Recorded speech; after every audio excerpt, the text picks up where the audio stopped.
What is going on, Misfits? Welcome back to another edition of Logician Tim Learns with me, your host, Logician Tim.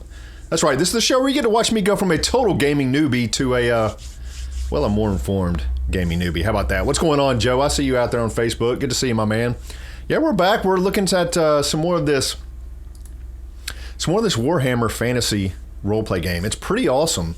Real quick, I want to just weird thing happened Friday. I think Friday night I went to bed, had like 146 subscribers on YouTube or something like that, because I just started off on YouTube. I've been doing the Facebook group for 8 months or so, something like that. And I think there's 1,700 people in the Misfits of Tabletop Facebook group.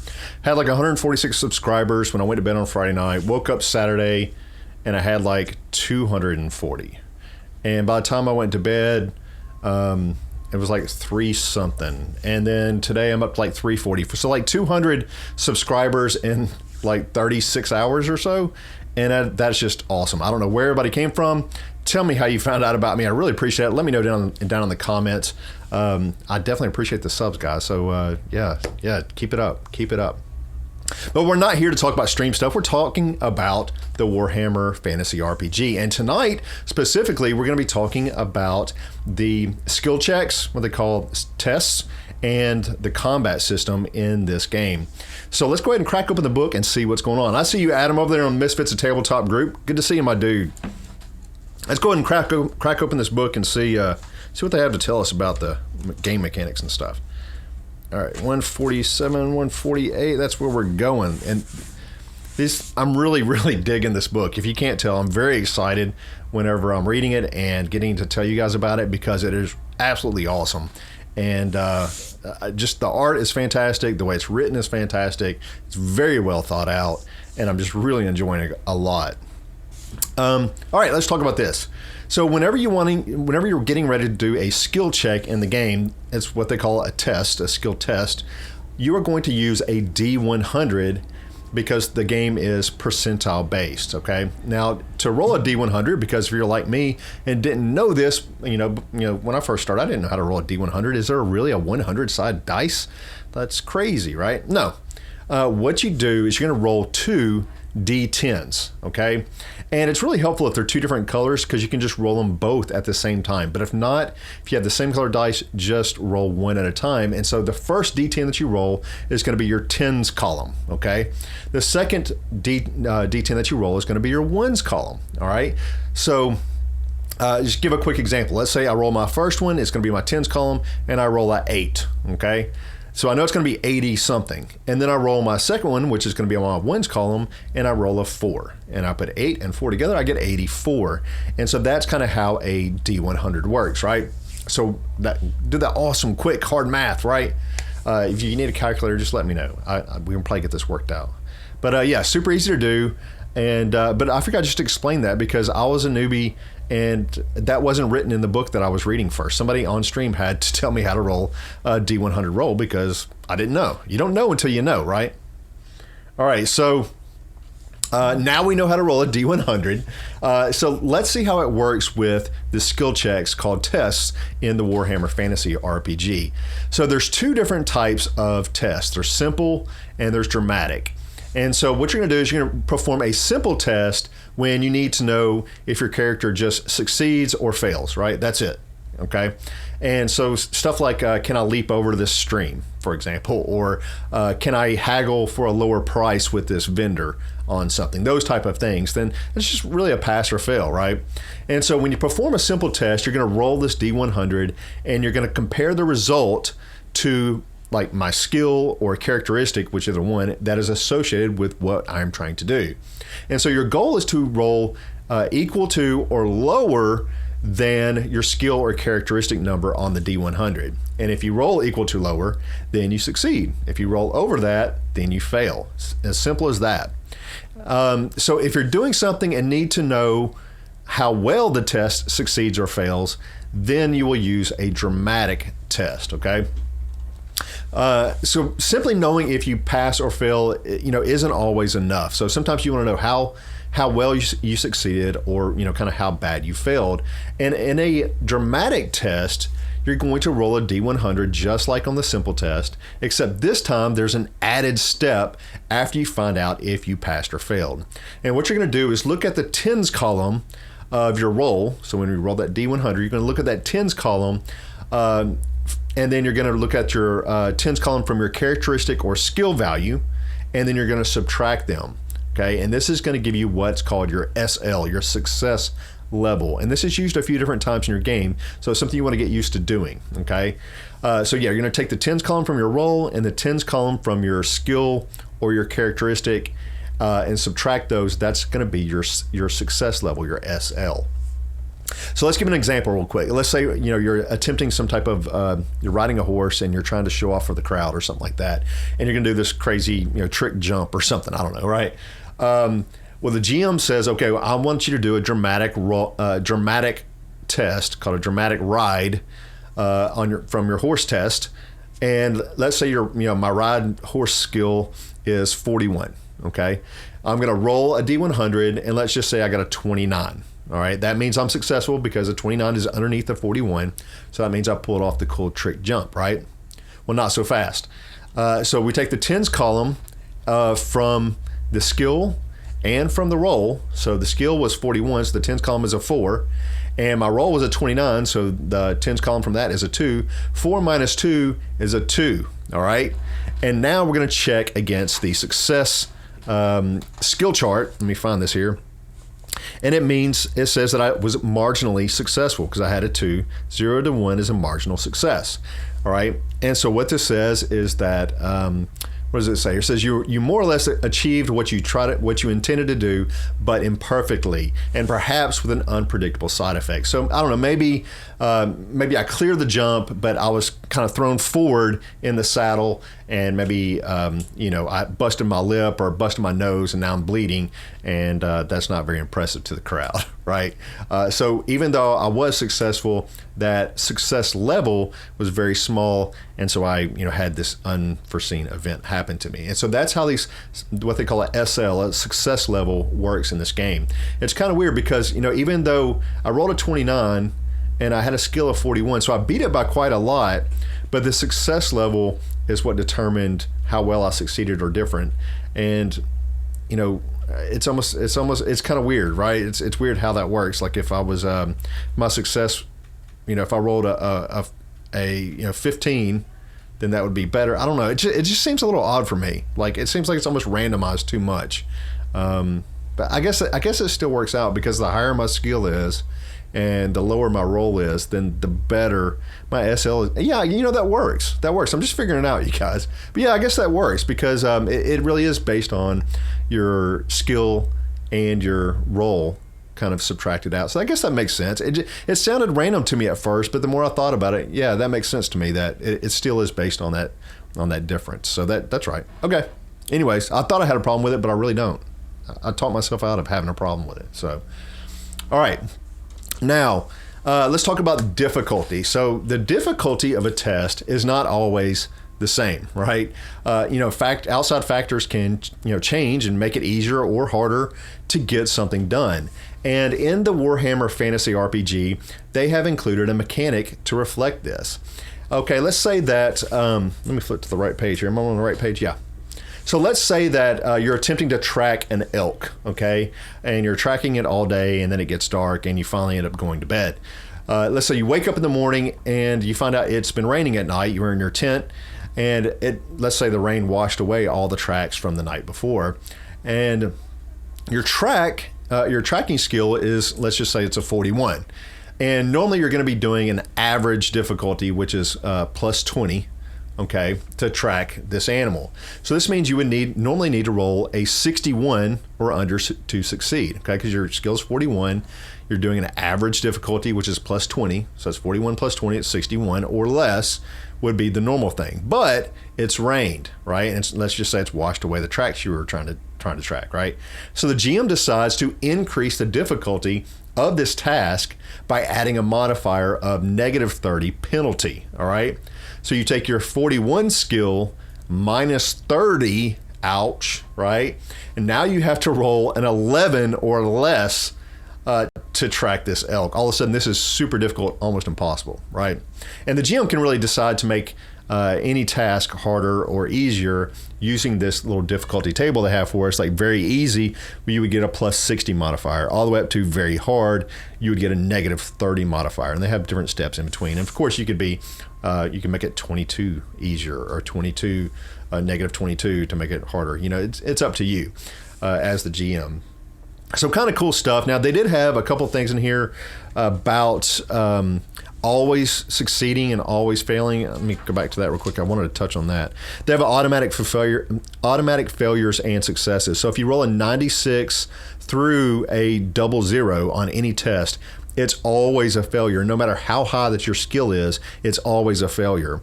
And then if you roll a 0-1, roll a 1 through a 5 on a test, then it's always a success.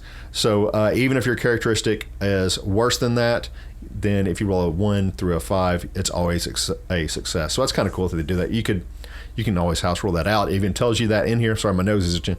You can always say that in here, but you can always house roll it out if you don't like it. But I think that's kind of cool to me. If you have a totally bad roll, yeah, something bad needs to happen. You need to fail. If you have an awesome roll, you need to win. That's just how it works, even if your skill is bad. So I like the way they did that. So Tev over in the Misfits of Facebook group says, this RPG is a real piece of work to get into. Even after playing RPGs for years, this one always gets me. I'm really liking it so far, Trev. It's really awesome. Not Trev, Tev Jacobson. Yeah, I'm really digging this so far. It's really well done. It's well thought out. I really am enjoying it. If you haven't picked this up, go get it. I'm borrowing this one from Scott, but I guarantee you I'm going to be buying this one. This is going in my collection for sure. And I'm not even done with it. I can tell you that. All right, so what did we just talk about? We talked about difficulty, right? So how do we increase and decrease the difficulty? And it's by these modifiers that the GM throws out there. Doing that plus 20 or negative 20, that's going to make it harder or easier for you to do something. And I kind of like the mechanics. I mean, they're simple, yet they have enough complexity to them to really make them interesting and have some longevity in there. I really like the way that they've done the mechanics here with the skill test. It seems really easy to me. I can figure it out. So yeah, really well done on this. So what we're going to do next is go ahead and move on to combat. Let me get into combat. Here we are. Get into combat a little bit. So normally, a lot of times I split these up with game mechanics and combat, but as I was reading this, they had them both in the same chapter. They're pretty easy to learn, and so yeah, I just threw them in. Just smash them right in the same stream together. So that's what we're doing. And I love this opening of the combat section, and I'm going to read it to you verbatim just because it's cool. This says, sooner or later you're going to need to stop someone in their tracks, or someone's going to try to stop you. When diplomacy fails, it is not attempted or is not understood as a basic concept, then combat begins. I really like that quote. So yeah, you're going to be scrapping sometimes. You can't avoid it. That's just how it works. So the initiative order, like which turn that you go in, is decided by your character's initiative characteristics. So that's a stable number that stays there, and you're just going to be using that initiative characteristic number. So you'll pretty much, unless things change, you're pretty much going to be going in the same order as you always do with your group, right? So I kind of like that. Now, there are 5 steps to combat in the Warhammer Fantasy RPG. First, you're going to determine if there's surprise or not, because if there is a surprise, you get a plus 20 to hit. Like if you're trying to do an ambush or something like that, then you get a plus 20 to hit. So you're going to first determine if there's a surprise or not. Secondly, the round begins, and so officially begins. And so if there's things that happen at the beginning of a round, then it's going to happen now, right, during the round begin part. And then number 3, your characters are going to all take their turns. You're going to do your moves and your actions according to your initiative order. Number 4 is the round's going to end, so anything that needs to happen at the end of a round is going to happen then. And then finally, you're going to repeat steps 2 through 5 and as you need to until combat ends. Either people get killed, people run away, something intervenes, it stops. So there you go. Now, during your turn, you're going to get a move and an action, and you can take them in any order you want. You don't have to move first, or you don't have to take an action first then move. You can take them however you want. You can take them at the same time, right? And the moves that they talk about in here, they say that exact movements really don't matter much for the most part. For most things, the exact movement amounts don't matter much. So you're going to use your movement characteristic as a guide to the amount of ground kind of that you can carry, that you can cover on your turn. But really, they say just go with what the GM tells you. You know, if you're trying to do something that's going to take more than one turn, if you're trying to run, I don't know, a mile or something, you know, something crazy, you're trying to run like 2 blocks over in one turn, the GM might go, nah, that's not going to work, right? So the GM's going to let you know. So just move what you think is appropriate, and usually you're going to get away with it. What's cool is about movement, if you're not already fighting someone, then you can use your move to actually charge at someone, and you'll gain a +1 advantage, which is kind of cool. So I like that you can use your body, use your momentum to get a little bit of an advantage on the enemy. So that's kind of cool. Now, let's talk about actions a little bit. On your turn, you can also take actions, and this can be really anything you want for the most part. So everything from attacking with your sword, from, I don't know, jumping off the roof, taking time to gauge the situation, something like that. You can do pretty much whatever you want. But right now, we're going to talk a little bit about how attacking works, because we're talking about combat. Now, to make a ranged attack, start with that, then your weapon has to be within, or you have to be within your weapon range. This makes sense, right? And your target has to be visible and in line of sight. That's common sense stuff. For melee attacks, you must be adjacent to your target with a weapon ready, of course. Like, I can't attack him with my swords in my backpack or whatever, right? Or I can't attack them with a sword if he's across the street, right? I have to move into range. So all that stuff's common sense. There's really 4 steps to the attack sequence. There's first you roll to hit to see if you hit. Then you're going to determine the hit location. Then you're going to determine damage, and then you're going to apply damage. So let's talk about each one of these real quick. Now, first, like I said, you're going to roll to see if you hit. And it's kind of a little bit different between melee and ranged. So let's go over melee first. When you go to attack somebody, you're going to perform an opposed melee test with your opponent. Okay, so you're going to roll against them, right? So the GM's going to roll for the bad guy, and you're going to roll for yourself, right? Or if you're fighting another player, you're both going to roll for yourselves. And so this is where you're going to roll your D100, and the player that has the highest success level, the SL, right, then they win, right? So if you win, if I'm trying to hit this opponent and I win, that have the most SL, the most success levels, then I get to hit my opponent and I gain a +1 advantage. If I don't win the roll, then my opponent gains a +1 advantage, and my action's finished. That's all I can do for that round. All right. So basically, if I win, I get +1 advantage. If I lose, I get a negative, or the opponent gets a +1 advantage. All right. That's basically how that works. Now, ranged is a little bit different. Ranged is more like a simple skill check test. Okay. It's just a normal test with the weapon that you're using. So if you hit, you're going to gain +1 advantage. If you fail, the action's over, but there's no the enemy does not get an advantage, all right, like they do in melee combat. It's just, you get one if you hit. If you don't, you missed. It's over. That's it. Now, secondly, what we're going to do is going to determine our hit location. So if you're successful in hitting your opponent, the next step is find out, where did you hit them? And I really love the hit location stuff. I really do. It just makes it so much more interesting. So to find out where you hit them, you're going to reverse the roll and check that against the chart. They have a chart on page 159 over here for us. Where is it? And so what do they mean by reverse the roll? So let's just say we had a roll of 23 and we hit. All right. Reversing the roll means instead of being 23, we're going to make it 32. That's easy enough. I can even do that. And then we're going to look up 32 on the chart, and let's see what that is. 32 on the chart is right arm. There we go. It's that easy, you guys. That easy. So we know we hit him in the right arm. That's it.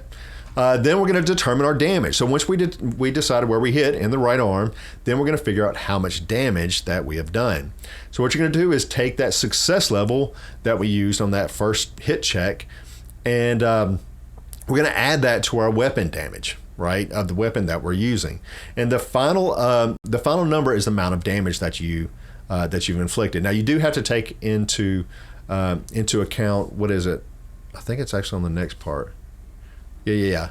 So that's how much damage that you inflicted. It is the weapon damage plus your success level is the amount of damage that you inflicted. Yeah, it is cool, Joe. It really is. Now what we're going to do is apply the damage. This is where it comes in. You take. So now we got our total damage done. Now we got to apply it, right? So using the damage and hit locations that were determined, you're now going to see how many wounds that your opponent loses from your attack. And so what you're going to do is subtract your opponent's toughness bonus along with any of their armor points, that are protecting their hit location from the damage that you just did.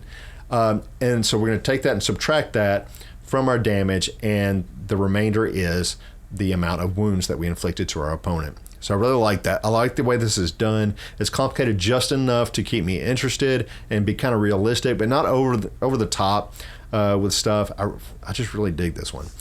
So if the wounds lost, if they exceed the opponent's remaining wounds, if you're out of wounds that you can take, then you're going to take a critical wound. And these are pretty cool. Let me flip. Where's the chart at? Page 160. Let me show you what these are. No. Where is this? Page 174, yeah. So if you take a critical wound, and it's based on your location, they have all these charts lined out here for you. So if you're taking a critical wound on the head, then you get to roll a D100 and find out what happens to you. It could be a minor cut, which strikes, what's it say? The strike opens your cheek and blood flies everywhere. You gain 1 bleeding condition, all right? You could have your ear bashed in, you have a black eye, all types of things. So I like the way these critical wounds happen, where you just roll in this kind of a chart that gives you extra effects and extra damage and stuff like that. It's really badass. Really loving it.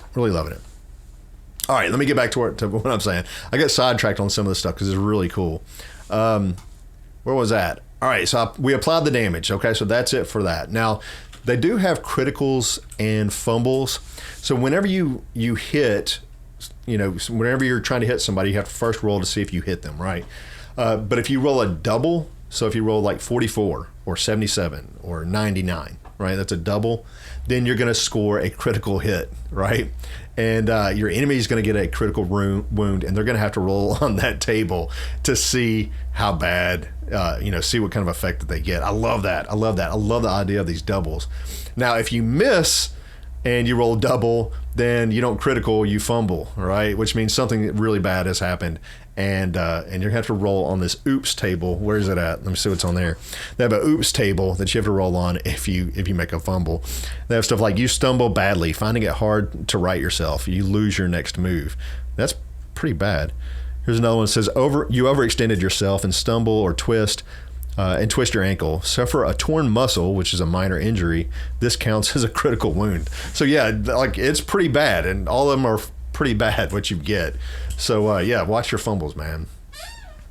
They do have other types of like advanced combat stuff that I won't go into in this stream, but they have tons of stuff between like 2-weapon fighting, scattering, unarmed combat, grappling, mounted combat, gaining advantages, moving during combat, fleeing and running and climbing, leaping, pursuit. They have tons and tons of stuff, movement modifiers, all types of stuff in here. So it has tons of depth if you're into that. Of course, if you're not and you just kind of like, hey, I just want to see if I hit them and how much damage I did, then just do it that way. But if you like the more advanced stuff, it's in here for you. It's in here. It's great. It's very well thought out. They also have what's called conditions.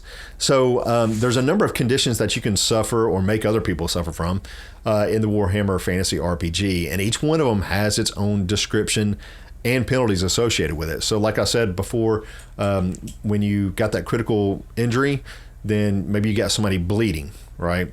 Well, that's a condition called bleeding. And you would look here in the conditions list and you'll find out all about bleeding and how this works. And they're cumulative. So if you suffer from the bleeding condition twice, then they stack. And so if bleeding is 1 wound per round, then all of a sudden you're losing 2 wounds per round. If you get another bleeding, that'd be 3 wounds per round that you're losing every round, right? So really cool stuff. They have a ton of them in here: bleeding, blinded, deafened, entangled, fatigued, stunned, surprised, unconscious, all types of cool stuff in here. I really like the way that these effects kind of add to the flavor of that combat. It's just really nice, really nice. They also have things such as fortune points and fate points, resolve and resilience points, and these are kind of like almost like get out of jail free cards, right? That you can kind of use. You start off with a handful of them, and if you use them, they're gone until next session. They'll replenish themselves. But you don't want to mess up something horribly important, just with a bad roll. So these kind of help mitigate that a little bit. So your fortune points are allow you to do things like re-roll a failed test or add +1 of the success level, the SL, to a test even after it's rolled. Maybe you can change where you want to go in the initiative order, those type of things. Fate points are kind of similar, but it's a little bit more drastic. Like if let's say you got all your wounds taken and you would die, well, you can actually use your fate points and do what's called die another day, and say, okay, well, look, I'm just knocked out and I'm not dying, and maybe my body is swept off by the river or whatever, but whatever happens, like, I'm going to live through it. This is kind of like my oh crap button, right? But you can use it, and as long as you have fate points, but if you don't, you're going to be screwed. Your character is going to die. Or you can use fate points. They say another one is your character completely avoids the incoming damage of some extraordinary fluke, such as slipping, just as a blow is about to connect. So you can say, okay, well, I'm dodging all this, crazy damage that just dealt to me. You can use a fate point for that. It's kind of like a get out of jail free card. That's all it is. Like I said, you gain these back at the beginning of each session, gaming session, and the resolve and resilience points are kind of very similar to those, where they kind of allow you to do things like ignore all the modifiers from the critical wounds until the beginning of next round. So if you're really close to death, or you really need to be able to see right now, you'd be able to do something like that if you're blinded. It allows you to remove a condition or automatically succeed on a test even after you rolled, those type of things. Just know that kind of cool stuff is in here. Way too much for me to go over all of it tonight, but just they have a whole lot of stuff in here, you guys, and it's really, really well thought out, and it keeps going on. The combat section, they go into some of the healing stuff, the different types of wounds, from broken bones, from torn muscles, amputated parts, from your foot, hand, fingers, and it goes into detail for each one of these things, and it's pretty crazy. Drowning and suffocation, exposure, thirst. They have corruption in here. What else do they have? Tons and tons of stuff.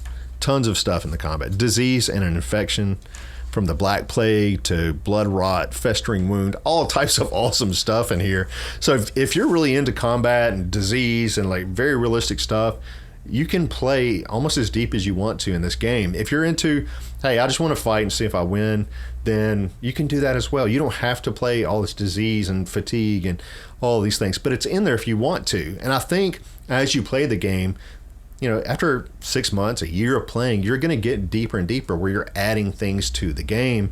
And I like that they already have that right here for you. I'm just absolutely excited about it. I don't know if it's coming through, but I love this game. I absolutely do. They have different types of psychology as well, different types of phobias and loves and all types of crazy stuff. So anyways, awesome game. I'm absolutely loving it so far. I think next time we're going to be going over this Between Adventures section to see what you do when you're not fighting, when you're not out there questing, what happens during downtime. And I think that's what we're going to do tomorrow night. So check back at 5 o'clock Central Time. If you don't mind, go ahead and like the stream. I appreciate it.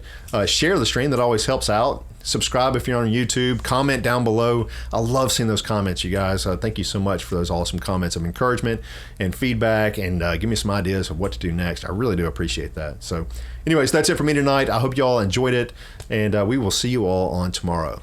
Bye.